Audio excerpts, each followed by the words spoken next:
Stratfor has received an interesting piece of confidential intelligence. It concerns the possible perpetrators of the most recent assassination of an Iranian nuclear scientist.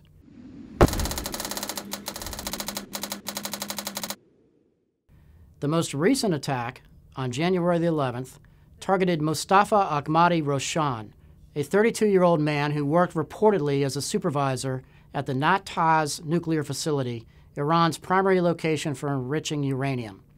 Ahmadi Roshan was killed by an explosive device known as a sticky bomb that was magnetically attached to his vehicle. Similar to previous attacks, two people traveling on motorcycles reportedly put the device into place.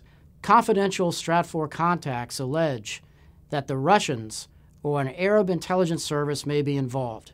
If this is true, the plot certainly has thickened. But we cannot rule out the possibility that all sides are putting disinformation in play to help obscure the true actors behind the attacks. The Iranians have publicly accused Israel of being behind the attacks, and certainly the Mossad could be viewed as a logical suspect. However, as noted, Stratfor's contacts have suggested there could be other countries or groups with a hand in the assassinations.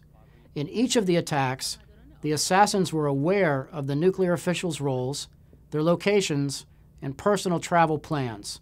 Who would have that knowledge? The answer could narrow down the field of potential assassins.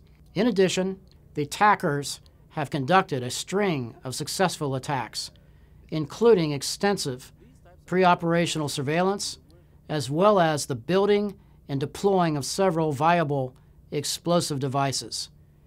That could indicate that the attackers possess advanced tradecraft capabilities. If I were heading this investigation, I would first look at each of the 5 attacks for common signatures in their modus operandi. I compare all of the forensic evidence and other information to search for any linkages or other similarities that could lead to the killers. Because other countries and intelligence services possibly could be involved, I would also be looking at travel patterns of foreign visitors, indications of pre-operational surveillance, similarities in explosives, victim associations, times of attacks, specific location, routes of travel, and destination points. What's the above the Tearline aspect of this video? Different types of evidence are left behind at any crime scene, and it's the job of a counterterrorism investigator to find this evidence and apply it correctly. Although the Russians, the Israelis, unnamed Arab intelligence services, or the Iranians themselves all conceivably could have carried out the latest hit, only a thorough comparison of the forensics of these attacks will enable investigators to untangle the facts from potential disinformation and identify the real assassins.